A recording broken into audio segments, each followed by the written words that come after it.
Nephilims Awakening, Ep.2. I couldn't quite clearly see the shape of what my mind interpreted as a beast, a monster. It wasn't until it stood by me, hunched over, due to its height, incapable of bringing itself on its feet, it crawled, which gave it a much more eerie shape. Its eyes were like rubies, formed under what appeared to be hard rock eyebrows. Its lips were twisted and shaped like a quill. What appeared to cover his head were long, thin, frizzled algae. Green and dried up, it stuck to its forehead like wet linens, almost transparent.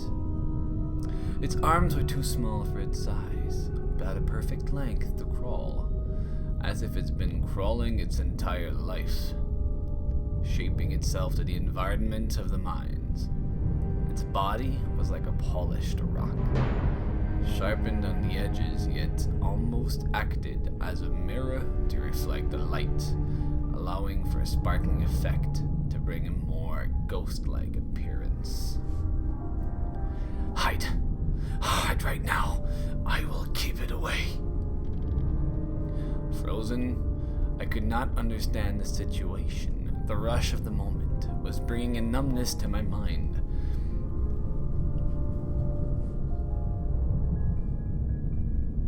Wormsea killer. Okay, I'm gonna be reading this, but now I have to start it again. And, Muffin, you gotta be active when I'm doing this. Otherwise, I can't do this. You're my model, so when I read, you can basically tell people, like, he's reading, you can't talk. So, I have to restart.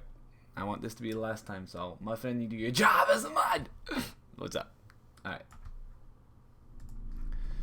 Nephilims Awakening, Ep.2. I couldn't quite clearly see the shape of what my mind interpreted as a beast, a monster. It wasn't until it stood by me, hunched over due to its height, incapable of bringing itself on its feet. It crawled, which gave it a much more eerie shape. Its eyes were like rubies, formed under what appeared to be hard rock eyebrows. Its lips were twisted and shaped like a quill. What appeared to cover his head were long, thin, frizzled algae. Green and dried up, it stuck to its forehead like wet linens, almost transparent. Its arms were too small for its size, but at a perfect length to crawl, as if it's been crawling its entire life, shaping itself to the environment of the mines. Its body was like a polished rock, sharpened on the edges, yet almost acted as a mirror to reflect the light, allowing for a sparkling effect to bring a more ghost-like appearance. Hide! Hide right now! I will keep it away! Frozen, I could not understand the situation. The rush of the moment was bringing a numbness to my mind. As the shock slowly faded away, I became slowly aware of my surroundings. I could smell blood, fear and terror in the air. This wasn't like anything I'd felt before. The hair on my entire body was on edge. My will was crippled, and my legs were screaming to my mind to run. But the fear was holding me in place. Moments later, I felt my breath choked out of me, like the atmosphere coming to a stop. I couldn't breathe. I couldn't think. I struggled to the very edge of my capabilities to keep myself from losing consciousness. Everything around me was frozen like a cold wind had washed over everything and laid a thin layer of frost. As the thing in front of me took its hold and hit the entrance door while having a horrified expression, clenching what appeared to be its teeth. You could tell that it was in pain. all the candles in the room extinguish at the same time, and a dark, ominous presence became tangible. To make it worse, I could no longer see anything, breathe, or feel my extremities. Nothing. Not a single sign of warning could have ever prepared me for this. Moments later, the monster dropped to its feet, incapable of bearing the pain any longer, releasing what appeared to be the sweet fragrance of lilies, with the subtle aroma of putrefaction. To make it clear, you came to both love it and despise the smell, understanding it meant and brought only death in its wake. As soon as the monster dropped, I felt like I could move again, feeling what little was left of warmth in the room. I got up, approached the monster, who was now laying still on the cold, wet floor from the recent events. I approached it and tried to help it move, but it was incapacitated. I was far too young and too weak to muster any remaining strength.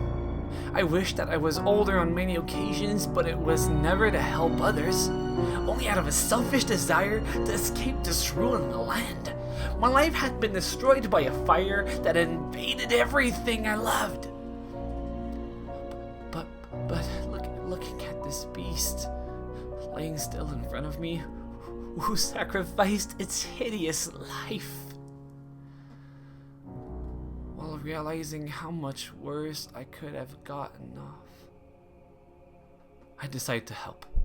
Using the handle, I tried to flip it, to push it, and pull, but I could do nothing. I was far too weak and much too scared to do anything. I laid there on the floor in the fetal position and began to cry, allowing myself to finally feel that which I had dug down so well long ago. These emotions of being powerless. The ground began to shake, and the breathing of the beast could be heard. The release of loneliness of how powerless I had felt quickly faded away. I crawled away, looking at what was about to unfold in awe of the sheer strength of its will. "Are you okay?" the monster asked. "I'll be fine, but forget about me. You could have died." I've lived in these mines my entire life. I was once known as the protector of these corridors, protecting the world from being known, the being known as the Frict. Its release several hundred years ago was unforeseen, as it was again today, but I am now much too weak and far too old to do anything. I was once as Vjezda, born into a faraway land, which became hunted by the Frict.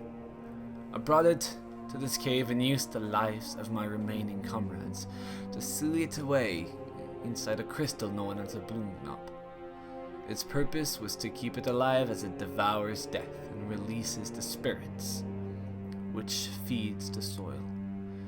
Our desire was not to keep it alive, but due to the state of the world at the time, we were forced to make a tragic decision, which brought where we are at today. As the story began to unfold, my mind was starting to grow weary and tired. I kept on asking for more explanation, but it was becoming too much for me to handle.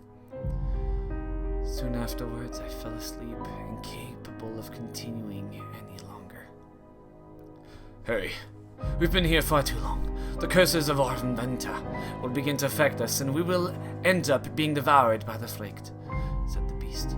I was still feeling the side effects of my exhaustion, but tried to keep hold of my composure. The beast seemed very capable of reading human emotions, and out of a desperate attempt to keep me calm, it finally introduced itself to me.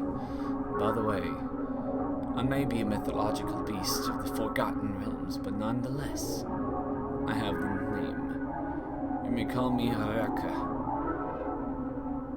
Astounded by its speech, considering the shape of its mouth, I began to laugh.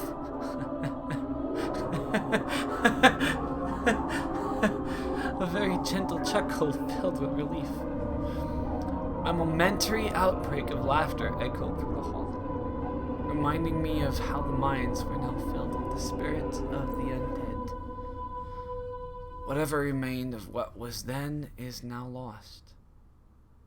They have been forever forgotten in the stories and will forever remain as such. I gathered my things, drank some of the water left behind, and made sure to pack some food. I had officially been released from the shackles of slavery, and yet was now bound to a whole new mission. My life and everyone else is heading straight for the realm of RE.2. And this I could not allow. As my mind began to understand what was about to unfold, I made a resolution. I will continue fighting for freedom, not just for myself, but all those I meet on the way. The end of Nephilims Awakening, Episode 2.